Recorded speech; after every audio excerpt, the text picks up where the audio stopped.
잘 지내고 있었습니다. 오늘도 그냥 평소처럼 지나가고 있었습니다. 그런데 사진 하나를 보고 갑자기 기분이 바뀝니다. 누군가는 잘 살고 있는 것 같고, 누군가는 이미 멀리 가 있는 것 같고, 나는 그 자리에 그대로 있는 느낌. 아무 일도 없었는데 마음만 조용히 무너집니다. 190년 전 덴마크의 한 철학자가 이 감정의 정체에 이름을 붙였습니다. 비교는 기분 나쁜 감정이 아닙니다.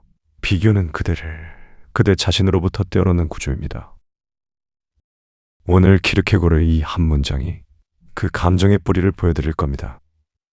40대, 50대, 60대가 되면 비교의 무게는 더 무거워집니다.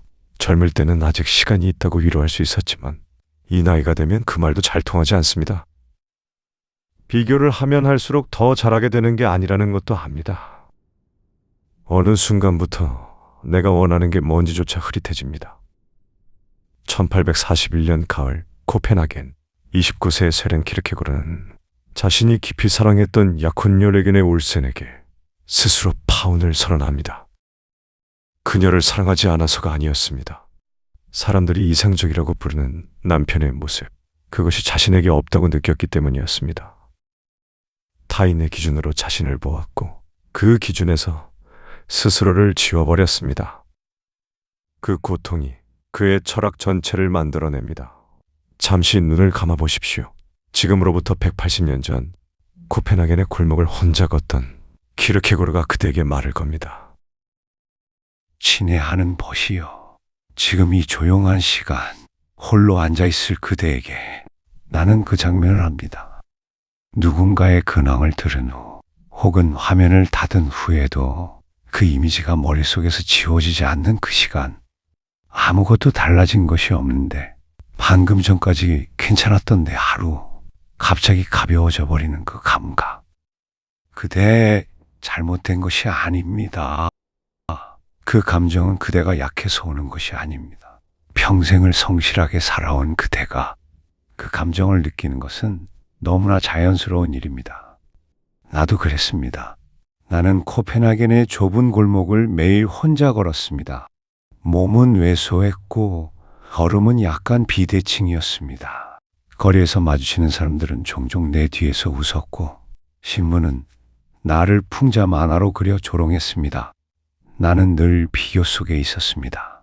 더 건강한 몸, 더 반듯한 외모, 더 평범한 삶을 가진 사람들과 1841년 가을, 나는 스스로 가장 사랑하는 사람에게서 등을 돌렸습니다.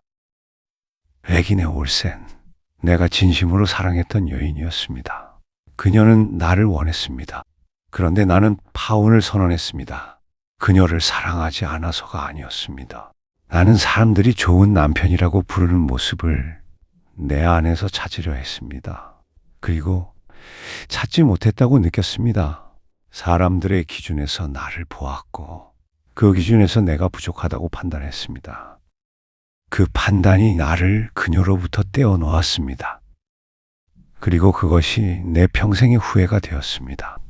그대가 누군가의 근황이 무너지는 그 감정, 그것은 단순한 질투가 아닙니다. 그것은 단순한 시기심이 아닙니다. 나는 그것을 이렇게 불렀습니다. 절망, 디스페어. 그런데 벗이요, 내가 발견한 절망의 가장 깊은 형태는 삶이 힘든 것이 아니었습니다. 자기 자신이 되려 하지 않는 것. 남의 기준으로 나를 보는 순간 나는 이미 나를 잃어버립니다. 그리고 그 상실이 절망의 씨앗입니다. 비교는 그대를 그대 자신으로부터 떼어놓는 구조입니다. 그대가 SNS를 보다 갑자기 무너질 때 그 순간 그대는 자기 자신의 삶에서 잠시 이탈하는 것입니다. 나는 이것을 심미적 실존 이스테틱 이스턴시라 불렀습니다. 외부의 기준, 남들의 평가, 사회의 잣대, 타인의 시선에 맞춰 자신을 정의하는 삶의 방식입니다. 이 상태에 있는 사람은 언제나 불안합니다. 비교에는 끝이 없기 때문입니다. 항상 나보다 더 나은 누군가가 존재하기 때문입니다. 지금 그대는 남의 기준으로 오늘 하루를 재고 있는가? 아니면 이미 오래 그렇게 살아왔는가? 기억하게 보시오. 나는 레기네를 이룬 후 오랫동안 혼자 걸었습니다. 그 걸음 속에서 천천히 알게 되었습니다. 비교가 그대를 무너뜨리는 것은 그대가 약해서가 아닙니다. 비교는 구조적으로 우리를 우리 자신으로부터 떼어놓도록 설계되어 있습니다. 그대가 오늘 이 감정을 느꼈다는 것은 그대가 아직 자신의 삶의 진심이라는 뜻입니다. 그 진심이 돌아오는 출발점이 됩니다. 나는 단독자, 더 싱글 인디비주얼이라는 말을 평생의 화두로 삼았습니다. 군중 앞에 서는 것이 아니라 오직 자기 자신으로 혼자 서는 것. 그것이 가장 어렵고 가장 용기 있는 일입니다. 보시오.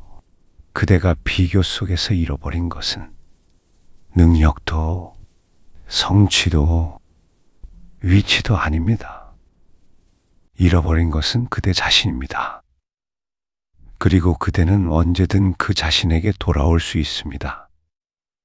자기 자신이 되는 것은 언제나 지금 이 순간 그대의 선택에서 시작됩니다.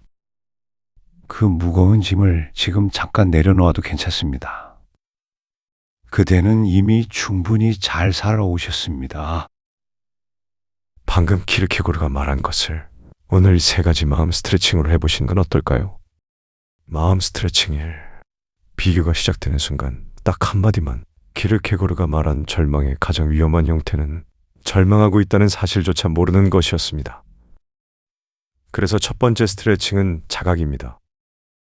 비교의 감정이 올라오는 그 순간 딱 이 한마디만 속으로 해보시는 건 어떨까요? 지금 내가 비교하고 있구나. 판단하지 않아도 됩니다. 멈추려 하지 않아도 됩니다. 그냥 알아채기만 해도 충분합니다. 친구야, 우리 동창 박 부장 알지? 이번에 임원 됐다더라.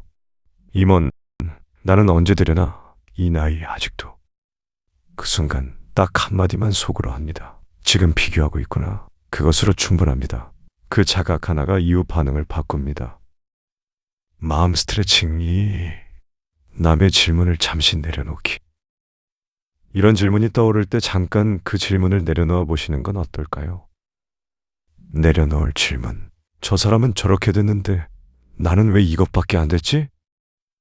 내 질문으로 돌아오기. 내가 올해 진짜 해보고 싶었던 건 뭐였지?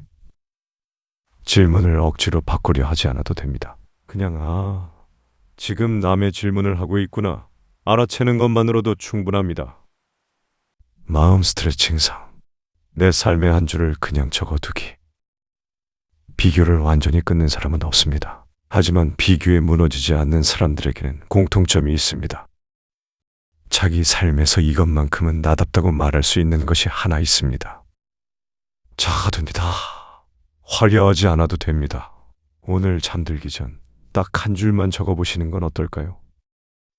내 삶에서 내가 진심으로 자랑스러운 것 하나는 뭐뭐이다. 나는 30년 동안 가족 밥상을 거른 적이 없었다. 그것이 나의 선택이었다. 그것이 나의 삶이었다. 그 한 줄이 비교보다 더 단단한 뿌리가 됩니다. 보시오. 마지막으로 이것을 전합니다. 나는 레기네를 평생 그리워하며 살았습니다. 그녀를 잃은 것은 내가 남의 기준으로 나를 보았기 때문이었습니다. 그것이 나의 가장 긴 후회였습니다. 그래서 나는 그대에게 말할 수 있습니다. 그대가 오늘 비교 속에서 느낀 그 공허함, 그것은 그대가 부족해서가 아닙니다. 그것은 그대가 잠시 그대 자신을 떠났기 때문입니다. 그대에게는 돌아올 자리가 있습니다. 오직 그대만의 고유한 삶의 이야기, 그 자리입니다. 그 무거운 비교의 짐을 지금 잠깐 내려놓아도 괜찮습니다. 그대는 이미 충분합니다. 우리는 비교를 멈추지 못하는 것이 아니라 비교 속에서 자꾸 자신을 잃어버립니다. 그래서 더 힘들어집니다. 하지만 오늘 딱 한 번만이라도 누군가와 비교하지 않고 자신을 바라보는 순간을 가져보십시오. 어쩌면 그 짧은 순간이 다시 자기 자리로 돌아오는 첫걸음이 될지도 모릅니다. 오늘 하루도 애쓰셨습니다. 남은 인생 중 가장 젊은 날인 오늘, 당신이 당신 자신으로 살았던 그 순간을 기억해 주십시오. 그것으로 충분합니다. 진심으로 응원합니다. 오늘 3가지 마음 스트레칭 중 하나라도 해보셨다면 댓글로 알려주세요. 나는 오늘 뭐뭐 했다? 형식으로 써주시면 됩니다. 아주 작은 것이라도 좋습니다. 여러분의 한 줄이 다른 누군가에게 큰 위로가 됩니다. 구독과 알림 설정을 해두시면 다음 이야기도 놓치지 않으실 수 있습니다.